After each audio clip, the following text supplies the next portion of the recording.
अरे दोस्तों, मैं भुवन। आज हम थोड़ी सीरियस बात करेंगे, बट मैं सिंपल रखने की कोशिश करूंगा, ठीक है? 2008 याद है? आप में से कुछ स्कूल में होंगे, कुछ शायद कॉलेज शुरू कर रहे होंगे या शायद जॉब भी कर रहे होंगे।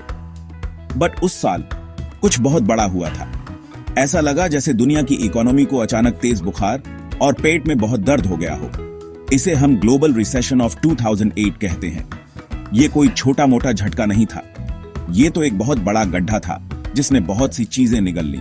बहुत से लोगों की जॉब्स चली गईं, बिजनेसेस बंद हो गए और आमतौर पर हवा में बहुत टेंशन था। ये बहुत बड़ी बात थी, सच में बहुत बड़ी बात। तो रिसेशन आखिर होता क्या है? सोचो, इकोनॉमी एक बड़ा चहल पहल वाला मार्केट है। जब मार्केट अच्छा चल रहा होता है, लोग खरीद रहे होते हैं, बेच रहे होते हैं, पैसे कमा रहे होते हैं और सब खुश होते हैं। दुकानें भरी होती हैं, फैक्ट्रीज बिजी होती हैं और नई जॉब्स निकल रही होती हैं। बट कभी कभी ये मार्केट स्लो हो जाता है। लोग ज्यादा खरीदना बंद कर देते हैं, बिजनेसेस को स्ट्रगल करना पड़ता है और कुछ को तो अपने वर्कर्स को निकालना भी पड़ता है। जब ये स्लो डाउन बहुत बुरा होता है और कुछ समय तक चलता है, जैसे कई महीनों तक, तो इकोनॉमिस्ट्स उसे रिसेशन कहते हैं। ये ऐसा है जैसे इकोनॉमी एक लंबी गहरी नींद सो जाती है, और वो भी कोई ताजगी भरी नींद नहीं, माइंड यू। ये वो समय होता है जब चीजें बियाराच नहीं रही होती, बल्कि सिकुड़ रही होती हैं। इस 2008 की गड़बड़ से पहले दुनिया के कई हिस्सों में हालात काफी अच्छे लग रहे थे। ये एक बड़ी, कभी ना खत्म होने वाली पार्टी जैसा था। इकोनॉमीज बूम कर रही थीं, लोग खर्च कर रहे थे, बड़े घरों, फैंसी कार्स के लिए लोन्स ले रहे थे, सपनों की जिंदगी जी रहे थे। ऐसा लगता था कि अच्छा समय बस हमेशा हमेशा चलता रहेगा। बैंक्स खुशी खुशी पैसे लेंड कर रहे थे, बिजनेसेस एक्सपैंड कर रहे थे और स्टॉक मार्केट्स लगभग हर दूसरे दिन नई ऊंचाइयों पर पहुंच रहे थे। ये गुड वाइब्स ओनली वाला सीन था, या कम से कम ऊपर से तो ऐसा ही लगता था। बट जैसा कि हम सब जानते हैं, कभी कभी सबसे अच्छी पार्टीज भी अचानक अनएक्सपेक्टेड पावर कट से खत्म हो जाती हैं। 2008 का ये वाला रिसेशन बहुत डरावना था, क्योंकि ये सिर्फ एक देश में नहीं था। ये यूनाइटेड स्टेट्स में शुरू हुआ, जो इकोनॉमीज का बिग डैडी है, बट फिर ये जंगल की आग की तरह पूरी दुनिया में फैल गया। यूरोप से एशिया तक, अमीर देशों से लेकर डेवलपिंग देशों तक, लगभग सभी को इसकी आंच महसूस हुई। ये ऐसा था जैसे डोमिनोज को एक के बाद एक गिरते हुए देखना, जिससे एक बहुत बड़ा चेन रिएक्शन हुआ। ये कोई मामूली स्लो डाउन नहीं था, ये 1930s की ग्रेट डिप्रेशन के बाद सबसे बुरा फाइनेंशियल क्राइसिस था। हाँ, इतना सीरियस। तो सीट बेल्ट बांध लो, क्योंकि हम देखने जा रहे हैं कि ये पूरा ड्रामा कैसे हुआ। ठीक है, तो ये ग्लोबल सिरदर्द शुरू कहां से हुआ? ज्यादातर उंगलियां यूनाइटेड स्टेट्स की तरफ उठती हैं, खासकर उसके हाउसिंग मार्केट की तरफ। सालों तक अपना घर होना अल्टीमेट अमेरिकन ड्रीम जैसा था। हर कोई इसका एक हिस्सा चाहता था। एक अच्छा सा घर जिसके बाहर व्हाइट पिकेट फेंस हो, शायद एक कुत्ता भी, यू गेट द पिक्चर। और कुछ समय के लिए यह सपना आसानी से पूरा होता हुआ भी दिखा। हाउस प्राइसेस बस ऊपर ऊपर और ऊपर ही जाती रहीं। लोगों को लगता था कि घर खरीदना पैसे बनाने का पक्का तरीका है। अगर कीमतें हमेशा बेराच रही हैं, तो नुकसान तो हो ही नहीं सकता, है ना? खैर, बहुत से लोग यही मानते थे और इससे एक बहुत बड़ा बबल बन गया। अब ये हाउसिंग बबल क्या होता है? सोचो, तुम एक गुब्बारे में हवा भर रहे हो, वो बड़ा और बड़ा होता जाता है। घरों की कीमतों के साथ भी यही हुआ। वो अपनी असली कीमत से कहीं ज्यादा फूल गई। बहुत सारे ऑप्टिमिज्म और फ्रैंकली कुछ ग्रीडी बिहेवियर की वजह से ज्यादा लोगों को ये महंगे होते घर खरीदने में मदद करने के लिए बैंक्स ने अपने लोन्स के साथ थोड़ा, कह सकते हैं, क्रिएटिव होना शुरू कर दिया। उन्होंने सब प्राइम मॉर्गेजेस देना शुरू कर दिया। ये बेसिकली ऐसे होम लोन्स थे जो उन लोगों को दिए गए जो नॉर्मल समय में शायद इसके लिए क्वालिफाई भी नहीं करते। शायद उनका क्रेडिट हिस्ट्री खराब था या इनकम कम थी। ये ऐसा था जैसे किसी ऐसे इंसान को स्पोर्ट्स कार दे देना जिसे बाइसिकल चलाना भी ठीक से ना आता हो। ये सब प्राइम मॉर्गेजेस रिस्की थे, सुपर रिस्की। सोचो, तुम किसी ऐसे इंसान को बड़ी रकम उधार दे रहे हो जिसे शायद उसे वापस चुकाने में मुश्किल हो। बट कुछ समय के लिए ये काम करता हुआ लगा, क्योंकि घरों की कीमतें बढ़ती रहीं। अगर कोई अपना मॉर्गेज नहीं चुका पाता, तो वो बस अपना घर प्रॉफिट पर बेचकर लोन चुका सकता था। इजी पीजी, है ना? बैंक्स इंटरेस्ट से पैसे कमा रहे थे, मॉर्गेज ब्रोकर्स कमीशन बना रहे थे और हाउसिंग बूम में शामिल हर कोई मजे कर रहा था। ये एक विन विन सिचुएशन थी, या उन्हें ऐसा लगता था। बट बबल्स के साथ प्रॉब्लम ये है कि वो आखिर में फूटते जरूर हैं, और ये फूटा भी। सालों तक ऊपर जाने के बाद यूएस में घरों की कीमतें 2006 टू 2007 के आसपास अचानक गिरने लगी। पैनिक। अचानक जिन लोगों ने बड़े लोन्स लिए थे, उन्होंने पाया कि उनके घरों की कीमत उनके कर्ज से भी कम हो गई है। तो घर बेचना अब आसान रास्ता नहीं रहा। बहुत से लोग अपनी मंथली पेमेंट्स नहीं चुका पा रहे थे, खासकर अगर उनके लोन्स पर एडजस्टेबल इंटरेस्ट रेट्स थे जो आच गए थे। उन्होंने अपने लोन्स पर डिफॉल्ट करना शुरू कर दिया, मतलब वो बस चुका ही नहीं पा रहे थे। ये सिस्टम में पहली बड़ी दरार थी, अमेरिकन ड्रीम का कई लोगों के लिए एक बुरे सपने में बदलने की शुरुआत। तो यूएस में ये सारे रिस्की सबप्राइम मॉर्गेजेस थे। लोग डिफॉल्ट कर रहे थे, मतलब वो अपने होम लोन्स वापस नहीं चुका रहे थे। अब तुम सोच सकते हो, ओके, ये उन लोगों और अमेरिका में उनके बैंक्स के लिए बुरा है, बट बाकी दुनिया को क्या फर्क पड़ना चाहिए? मेरे दोस्त, यहीं पर चीजें कॉम्प्लिकेटेड और सुपर इंटरेस्टिंग हो जाती हैं, एक डरावने तरीके से। देखो, ये कोई सिंपल लोन्स नहीं थे जो चुपचाप लोकल बैंक्स में पड़े हों।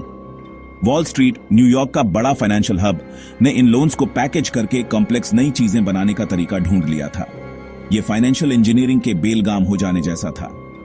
इन पैकेजेस को मॉर्गेज बैक्ड सिक्योरिटीज, एमबीएस और कोलैटरलाइज्ड डेट ऑब्लिगेशंस, सीडीओज जैसी चीजें कहा जाता था।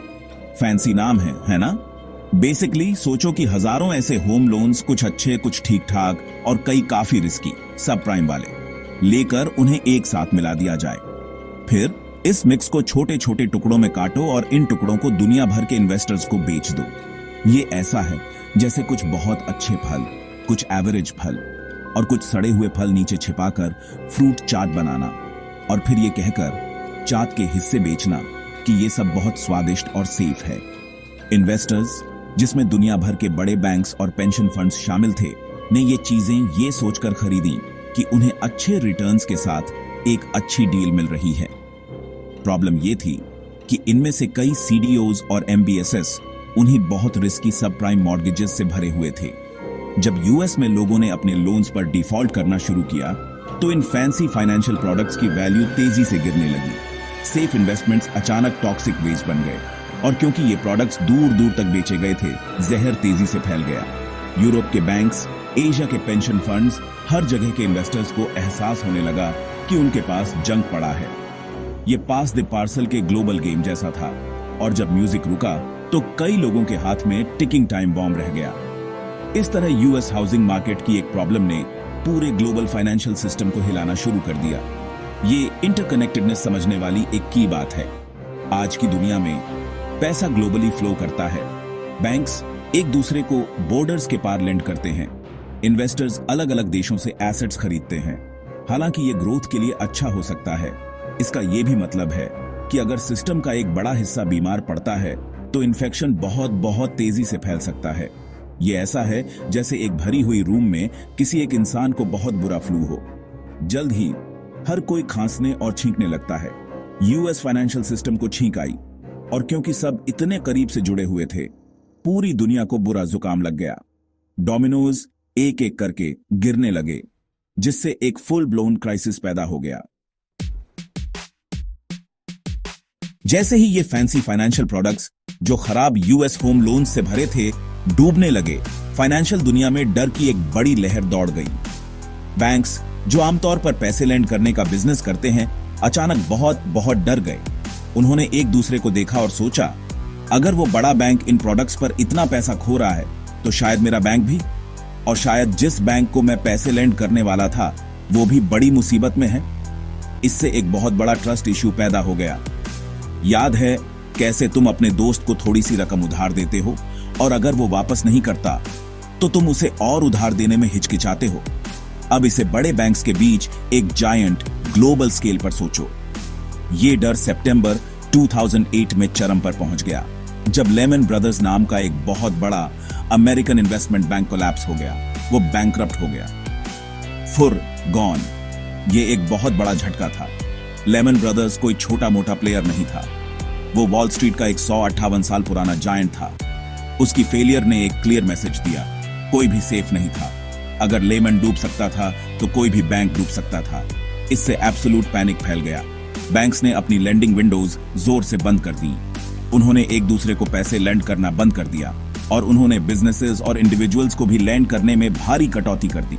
इसे क्रेडिट क्रंच या क्रेडिट फ्रीज कहते हैं। सोचो, पूरा फाइनेंशियल सिस्टम क्रेडिट पर चलता है, जैसे हमारा शरीर खून पर। क्रेडिट वो पैसा है जो बैंक्स बिजनेसेस को ऑपरेट करने और ग्रो करने के लिए लेंड करते हैं। वो पैसा जो लोग घरों और कार्स के लिए बोरो करते हैं। वो पैसा जो इकोनॉमी के पहियों को घुमाता रहता है। जब ये क्रेडिट अचानक सूख जाता है तो ये खून का बहना रुक जाने जैसा होता है। बिजनेसेस को अपने सप्लायर्स या एम्प्लॉइज को पे करने के लिए लोन्स नहीं मिल पा रहे थे। प्रोजेक्ट्स कैंसिल हो गए। एक्सपेंशन प्लान्स ठंडे बस्ते में डाल दिए गए। कई कंपनीज के लिए तो एवरीडे ऑपरेशंस भी मुश्किल हो गए। ये पैसे के फ्लो पर एक अचानक ब्रूटल रोक थी। ये क्रेडिट फ्रीज एक क्रिटिकल मोमेंट था। इसने हाउसिंग और फाइनेंशियल मार्केट्स की एक प्रॉब्लम को एक फुल ब्लोन इकोनॉमिक क्राइसिस में बदल दिया, जिसने रियल इकोनॉमी को अफेक्ट किया। वो इकोनॉमी जहां लोगों के पास जॉब्स होती हैं, वो चीजें बनाते हैं और सर्विसेज खरीदते हैं। अगर बिजनेसेस को क्रेडिट नहीं मिल सकता तो वो इन्वेस्ट नहीं कर सकते, उन्हें प्रोडक्शन में कटौती करनी पड़ सकती है और आखिर में उन्हें वर्कर्स को निकालना पड़ सकता है। तो वॉल स्ट्रीट की प्रॉब्लम्स ने जल्दी ही मेन स्ट्रीट को अफेक्ट करना शुरू कर दिया। आम लोगों की जिंदगी और रोजी रोटी पर असर डाला। पार्टी सचमुच खत्म हो चुकी थी और क्लीनअप का काम बहुत ही मेसी और दर्दनाक होने वाला लग रहा था। Section 5, global tsunami. हर जगह इकोनॉमीज को तगड़ा झटका लगा। जैसे ही क्रेडिट मार्केट्स फ्रीज हुए और बड़े बैंक्स लड़खड़ाने लगे, क्राइसिस ओवरड्राइव में चला गया। एक सुनामी की तरह पूरी दुनिया में फैल गया। अब सिर्फ यूएस को ही दर्द महसूस नहीं हो रहा था, दूर दूर के देशों में सीरियस इकोनॉमिक ट्रबल शुरू हो गया।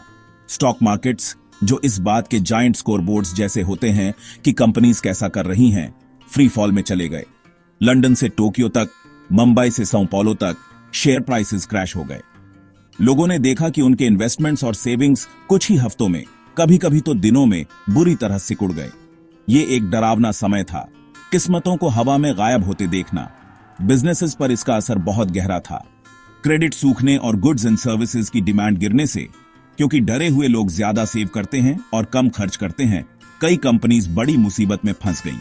सेल्स गिर गईं, प्रॉफिट्स गायब हो गए और उन्हें कड़े फैसले लेने पड़े।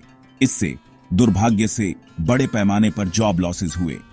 दुनिया भर में लाखों लोगों की जॉब्स चली गईं, क्योंकि फैक्ट्रीज ने प्रोडक्शन कम कर दिया, कंस्ट्रक्शन प्रोजेक्ट्स रुक गए और ऑफिसेज डाउनसाइज हो गए। कई देशों में अनएम्प्लॉयमेंट रेट्स तेजी से तेज गए, जिससे परिवारों को बहुत ज्यादा मुश्किलों का सामना करना पड़ा। एक सिक्योर जॉब और स्टेबल इनकम का सपना कई लोगों के लिए टूट गया। ग्लोबल ट्रेड, जो देशों के बीच गुड्स एंड सर्विसेज की खरीद फरोख्त है, उसे भी जोर का झटका लगा। जब इकोनॉमी स्लो होती हैं, तो वे दूसरे देशों से कम खरीदती हैं। तो चाइना, जर्मनी और जापान जैसे देशों से एक्सपोर्ट्स, जो अपने प्रोडक्ट्स विदेशों में बेचने पर बहुत ज्यादा निर्भर करते हैं, तेजी से गिर गए। शिपिंग कंपनीज के पास ट्रांसपोर्ट करने के लिए कम सामान था, पोर्ट्स कम बिजी थे और इंटरनेशनल कॉमर्स का पूरा इंजन हाँफने लगा। कुछ देशों पर तो खास तौर पर बुरा असर पड़ा। आइसलैंड फॉर एग्जाम्पल का तो पूरा बैंकिंग सिस्टम ही कोलैप्स हो गया। यूरोप के कई देश जैसे ग्रीस, आयरलैंड और स्पेन को सीवियर डेट क्राइसिस का सामना करना पड़ा, जो उन्हें आने वाले कई सालों तक परेशान करते रहे। इसने सच में दिखाया कि हमारी दुनिया कितनी इंटरकनेक्टेड हो गई है। अमेरिका में एक हाउसिंग प्रॉब्लम फाइनेंस के कम्प्लेक्स जाल के जरिए, चाइना में एक फैक्ट्री वर्कर की जॉब जाने या यूरोप में एक स्मॉल बिजनेस के बैंकरप्ट होने का कारण बन सकती थी। ये ग्लोबलाइजेशन का एक कड़ा सबक था। ग्लोबलाइजेशन से जहां कई फायदे होते हैं, जैसे सस्ता सामान और ज्यादा चॉइसेस, वहीं इसका यह भी मतलब है कि इकोनॉमिक झटके पहले से कहीं ज्यादा तेजी से और दूर तक फैल सकते हैं। 2008 का क्राइसिस एक ब्रूटल रिमाइंडर था कि कोई भी देश एक आइलैंड नहीं है, खासकर जब ग्लोबल इकोनॉमी की ताकतवर शक्तियों की बात आती है। सेक्शन 6, इंडिया की कहानी। थोड़ा असर हम पे भी हुआ यार। अब अपने देश इंडिया की बात करते हैं। शुरू में जब क्राइसिस अमेरिका और यूरोप में आया, तो यहां थोड़ी ऐसी फीलिंग थी, अरे ये उनकी प्रॉब्लम है, हमारी नहीं, हम सेफ हैं। कुछ एक्सपर्ट्स ने तो इंडिया के ग्लोबल इकोनॉमी से डिकूपल्ड होने की भी बात की, मतलब हम किसी तरह इन वेस्टर्न परेशानियों से बचे हुए थे। हमारा बैंकिंग सिस्टम ज्यादा ट्रेडिशनल था, उन टॉक्सिक सीडियो शैडियो चीजों से कम एक्सपोज था। और हमारी इकोनॉमी ज्यादातर डोमेस्टिक डिमांड पर चलती थी। आप और मेरे जैसे लोग जो इंडिया में यही चीजें खरीदते हैं, तो थोड़े समय के लिए ऐसा लगा कि हम शायद इस बड़ी गोली से बच निकलेंगे। बट यार, दुनिया बहुत छोटी जगह है, खासकर जब पैसे वैसे की बात हो। पूरी तरह से इम्यून होने का विचार दुर्भाग्य से ख्याली पुलाव था। पहला झटका हमारे स्टॉक मार्केट में महसूस हुआ। सेंसेक्स जो ऊंचाई पर चल रहा था, बुरी तरह गिरा। इन्वेस्टर्स, खासकर फॉरेन इंस्टीट्यूशनल इन्वेस्टर्स FIIs डर गए और इंडिया जैसे इमर्जिंग मार्केट से अपना पैसा निकालने लगे। जब FIIs अपने इंडियन शेयर्स बेचते हैं और रूपीज को वापस डॉलर्स में कन्वर्ट करते हैं, तो रूपी पर प्रेशर पड़ता है और हमारी करेंसी कमजोर होने लगी। तो अचानक डालल स्ट्रीट पर भी पार्टी खत्म हो गई। फिर असर हमारी रियल इकोनॉमी पर आया। इंडिया का बूमिंग IT सेक्टर, जो US और यूरोप के क्लाइंट्स से बहुत सारे डॉलर्स कमाता था, उसे मुश्किल महसूस होने लगी। जब अमेरिकन और यूरोपियन कंपनीज को स्लो डाउन का सामना करना पड़ा, तो उन्होंने अपने IT स्पेंडिंग में कटौती की। तो इंडियन IT कंपनीज ने धीमी ग्रोथ देखी, कम नए प्रोजेक्ट्स मिले और कुछ को तो अपनी कमर भी कसनी पड़ी। इसी तरह हमारे एक्सपोर्टर्स, जो टेक्सटाइल से लेकर इंजीनियरिंग गुड्स तक सब कुछ विदेशों में बेचते थे, उनके ऑर्डर सूखने लगे। इंडिया में रियल एस्टेट और कंस्ट्रक्शन जैसे सेक्टर्स भी स्लो हो गए, क्योंकि बैंक लेंडिंग सख्त हो गई और सेंटिमेंट कॉशियस हो गया। हालांकि ये कहना जरूरी है कि इंडिया पर उतना बुरा असर नहीं पड़ा जितना कई वेस्टर्न देशों पर पड़ा। हमारी गवर्नमेंट और reserve bank of India RBI ने कुछ तेज एक्शंस लिए, जिनके बारे में हम बाद में बात करेंगे। साथ ही हमारी स्ट्रॉन्ग डोमेस्टिक डिमांड ने एक कुशन भी दिया। बट क्राइसिस ने इंडिया की ग्रोथ रेट को जरूर धीमा कर दिया। क्राइसिस से पहले लगभग 8 से 9% की ग्रोथ से हमारी GDP ग्रोथ गिरकर 2008-9 में लगभग 6.7% हो गई। तो हालांकि हम कई डेवलप्ड देशों की तरह फुल ब्लोन रिसेशन में नहीं गए, हमने झटके जरूर महसूस किए। इंडिया शाइनिंग की कहानी ने थोड़ा पॉज लिया, हमें याद दिलाया कि ग्लोबलाइज्ड दुनिया में हम सब जुड़े हुए हैं। Section 7, action time. गवर्नमेंट्स और बैंक्स गड़बड़ ठीक करने की कोशिश में। जब ये क्लियर हो गया कि ये कोई छोटी मोटी हिचकी नहीं, बल्कि एक फुल ब्लोन ग्लोबल मेल्टडाउन है, तो दुनिया भर की गवर्नमेंट्स और सेंट्रल बैंक्स जान गए कि उन्हें एक्ट करना होगा और तेजी से एक्ट करना होगा। ऐसा था जैसे ग्लोबल इकोनॉमिक घर में आग लग गई हो और हर कोई पानी की बाल्टियों के लिए भाग रहा हो। मेन गोल फाइनेंशियल सिस्टम के कंप्लीट कोलैप्स को रोकना और इकोनॉमिक स्लोडाउन को एक और ग्रेट डिप्रेशन बनने से रोकना था। तो उन्होंने क्या किया? खैर, ये कुछ बहुत ड्रामेटिक और अक्सर कंट्रोवर्शियल एक्शंस का मिक्स था। सबसे पहले सेंट्रल बैंक्स थे, जैसे US federal reserve, the fed, the European central bank ECB और हमारा अपना reserve bank of India RBI। उनका मेन हथियार इंटरेस्ट रेट होता है। उन्होंने पागलों की तरह इंटरेस्ट रेट्स घटाना शुरू कर दिया। आइडिया सिंपल है, अगर पैसे बोरो करना सस्ता हो जाए तो बिजनेसेस इन्वेस्ट करने के लिए इंकरेज हो सकते हैं और लोग खर्च करने के लिए इंकरेज हो सकते हैं, जिससे इकोनॉमी को बूस्ट मिलेगा। फेड ने फॉर इंस्टेंस अपना की इंटरेस्ट रेट लगभग 0 कर दिया। कई सेंट्रल बैंक्स ने बैंकिंग सिस्टम में सीधे तौर पर भारी मात्रा में पैसा डाला, ताकि बैंक्स के पास इनफ कैश हो और वो फिर से लेंड करना शुरू कर दें। इसे क्वांटिटेटिव ईजिंग कहा गया, बेसिकली पैसे छापने का एक और फैंसी टर्म। फिर गवर्नमेंट्स आई। कई गवर्नमेंट्स ने अपने बैंक्स और की फाइनेंशियल इंस्टीट्यूशंस के लिए बड़े बेल आउट पैकेजेस लॉन्च किए। याद है, लेमन ब्रदर्स इसलिए कोलैप्स हुआ क्योंकि उसे बेल आउट नहीं मिला। खैर, उसके बाद गवर्नमेंट्स ने डिसाइड किया कि वो दूसरी मैसिव इंस्टीट्यूशंस को फेल नहीं होने दे सकती, क्योंकि उससे और भी बड़ी तबाही आ सकती थी। ये टू बिग टू फेल वाला पूरा आर्ग्यूमेंट था। तो टैक्स पेयर्स के पैसे का इस्तेमाल इन प्राइवेट कंपनीज को बचाने के लिए किया गया। US में troubled asset relief program TRP था। $700 बिलियन का फंड बैंक से टॉक्सिक एसेट्स खरीदने के लिए। ये बेलआउट्स सुपर कंट्रोवर्शियल थे, लोग गुस्से में थे। हमारे पैसे का इस्तेमाल उन अमीर बैंकर्स को बचाने के लिए क्यों किया जाना चाहिए जिन्होंने ये मेस किया? बेलआउट्स के अलावा गवर्नमेंट्स ने फिस्कल स्टिमुलस पैकेजेस भी शुरू किए। इसका मतलब है कि गवर्नमेंट्स ने खुद ज्यादा पैसा खर्च करना शुरू कर दिया। रोड्स और ब्रिजेस जैसे इंफ्रास्ट्रक्चर प्रोजेक्ट्स पर, लोगों के लिए टैक्स कट्स पर, या कुछ इंडस्ट्रीज को डायरेक्ट सपोर्ट देने पर। आइडिया ये था कि जब प्राइवेट स्पेंडिंग सूख गया हो तो इकोनॉमी में डिमांड वापस डाली जाए। चाइना ने एक मैसिव स्टिमुलस अनाउंस किया और इंडिया ने भी किया, हालांकि छोटे स्केल पर। ये कंबाइंड एफर्ट्स, कम इंटरेस्ट रेट्स, पैसा इंजेक्ट करना, बैंक बेलआउट्स और गवर्नमेंट स्पेंडिंग अपने स्केल में अनप्रेसिडेंटेड थे। ये दुनिया की इकोनॉमी को कगार से वापस खींचने की एक हताश कोशिश थी। सेक्शन 8। इस पूरे सियापे से हमने, उम्मीद है, क्या सबक सीखे? तो उस सारे केओस के बाद धूल आखिरकार बैठने लगी। दुनिया खत्म नहीं हुई, थैंकफुली, बट 2008 के क्राइसिस ने कुछ गहरे निशान छोड़े और उम्मीद है हमें कुछ बहुत इंपॉर्टेंट सबक सिखाए। ये एक मैसिव ग्लोबल एग्जाम जैसा था और रिपोर्ट कार्ड में बहुत सारे मस्ट इंप्रूव कमेंट्स थे। सबसे बड़े सबकों में से एक ये था कि फाइनेंशियल सिस्टम को बहुत बहुत बेहतर रूल्स और सुपरविजन की जरूरत थी। सालों से डीरेगुलेशन का ट्रेंड था, मतलब बैंक्स और फाइनेंशियल कंपनीज के लिए कम रूल्स। क्राइसिस ने दिखाया कि ये हैंड्स ऑफ अप्रोच बहुत खतरनाक हो सकता है। एक और की टेकअवे रिस्क को समझने और मैनेज करने के बारे में था। सीडीओज जैसे वो कॉम्प्लेक्स फाइनेंशियल प्रोडक्ट्स इतने कॉम्प्लिकेटेड थे कि जो लोग उन्हें बेच रहे थे वे भी उनमें शामिल रिस्क को पूरी तरह से नहीं समझते थे। और कई बैंक्स ने ज्यादा प्रॉफिट्स कमाने की उम्मीद में बहुत ज्यादा डेट या लेवरेज ले लिया था। जब चीजें गलत हुई तो इस हाई लेवरेज का मतलब था कि उनके लॉसेस भी बीआर आज गए, जिससे वे कोलैप्स होने के कगार पर पहुंच गए। तो सबक क्लियर था, ज्यादा ग्रीडी मत बनो, समझो कि तुम किसमें इन्वेस्ट कर रहे हो और इतना ज्यादा बोरो मत करो कि एक छोटी सी प्रॉब्लम तुम्हें खत्म कर दे। कॉमन सेंस, तुम सोचोगे, बट क्राइसिस से पहले की पार्टी में यह भुला दिया गया लगता था। क्राइसिस ने मॉरल हैजर्ड की प्रॉब्लम को भी हाईलाइट किया। ये एक ऐसी सिचुएशन है जहां एक पार्टी एक रिस्की इवेंट में शामिल होती है, ये जानते हुए कि वो रिस्क से प्रोटेक्टेड है, और दूसरी पार्टी को कॉस्ट उठाना पड़ेगा। फॉर एग्जाम्पल, अगर बड़े बैंक्स मानते हैं कि अगर वे मुश्किल में पड़ते हैं तो गवर्नमेंट हमेशा उन्हें बेल आउट करेगी क्योंकि वे टू बिग टू फेल हैं, तो वे और भी बड़े रिस्क लेने के लिए टेम्प्टेड हो सकते हैं। बेल आउट्स के दौरान ये एक बड़ी डिबेट थी।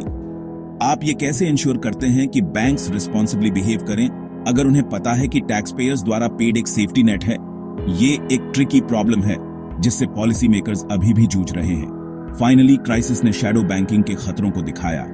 ये उन फाइनेंशियल एक्टिविटीज को रिफर करता है जो ट्रेडिशनल रेगुलेटेड बैंकिंग सिस्टम के बाहर होती हैं। क्राइसिस का कारण बनी कई रिस्की प्रैक्टिसेस फाइनेंशियल दुनिया के इन कम रेगुलेटेड कोनों में हो रही थी। तो एक बड़ा सबक इन शैडो एरियाज पर रोशनी डालने और उन्हें बेहतर ओवरसाइट में लाने की जरूरत थी। ओवरऑल मैसेज ये था कि फाइनेंस को real economy, jobs, businesses, growth की सेवा करनी चाहिए, सिर्फ अपनी नहीं। और जब ये बेलगाम हो जाता है तो ये सभी को भारी नुकसान पहुंचा सकता है। ये कड़े सबक हैं और उम्मीद है कि हम इन्हें सच में याद रखेंगे। सेक्शन 9, पोस्ट रिसेशन दुनिया। क्या बदला? क्या अब भी वैसा ही है? तो हम यहां हैं उस मैसिव 2008 के भूकंप के सालों बाद।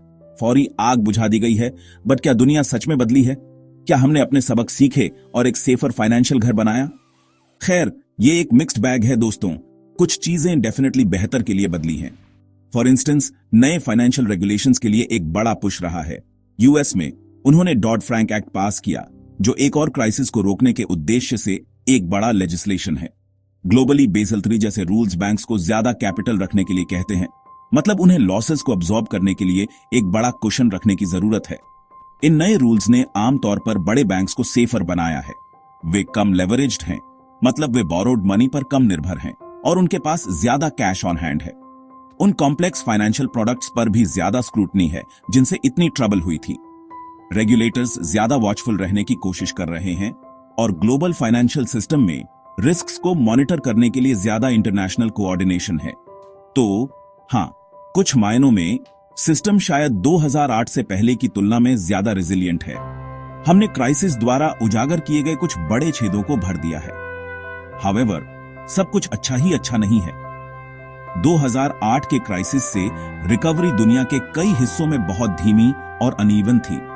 कुछ देश कई सालों तक लो ग्रोथ और हाई अनएम्प्लॉयमेंट से जूझते रहे। गवर्नमेंट्स ने बेल आउट्स और स्टिमुलस पैकेजेस की वजह से बहुत सारा डेट भी जमा कर लिया और ये एक चैलेंज है जिससे वे अभी भी डील कर रहे हैं। प्लस नए रिस्क्स सामने आए हैं। फाइनेंशियल सिस्टम के लिए साइबर थ्रेट्स, अनरेगुलेटेड फिनटेक का उदय और जियोपॉलिटिकल अनसर्टेनिटीज जैसी चीजें नई तरह की इंस्टेबिलिटी पैदा कर सकती हैं। और कुछ का तर्क है कि जहां बड़े बैंक्स बेहतर रेगुलेटेड हैं, वहीं रिस्की एक्टिविटीज शायद फाइनेंशियल सिस्टम के कम रेगुलेटेड हिस्सों में चली गई हैं, उन शैडोज में जिनके बारे में हमने बात की थी। साथ ही टू बिग टू फेल का फंडामेंटल इश्यू पूरी तरह से खत्म नहीं हुआ है। हालांकि अब फेलिंग बैंक्स को ज्यादा ऑर्डरली तरीके से बंद करने के मैकेनिज्म्स हैं। कई लोग मानते हैं कि अगर कोई सच में मैसिव इंस्टीट्यूशन कोलैप्स होने के कगार पर होगी तो गवर्नमेंट्स फिर भी दखल देंगी। और ह्यूमन नेचर जैसा है, प्रॉफिट की चाह में एक्सेसिव रिस्क लेने का टेम्पटेशन हमेशा वापस आ सकता है, खासकर अगर पिछले क्राइसिस की यादें धुंधली हो जाएं। तो बड़ा सवाल बना हुआ है, क्या हम सच में 2008 स्टाइल मेल्टडाउन से सेफ हैं? ईमानदार जवाब है, nobody knows for sure. Global economy एक कॉम्प्लेक्स बीस्ट है जो हमेशा इवॉल्व होता रहता है। उम्मीद है कि 2008 के सबक याद रखकर हम आगे आने वाली किसी भी चुनौती का सामना करने के लिए बेहतर तरीके से तैयार हो सकते हैं।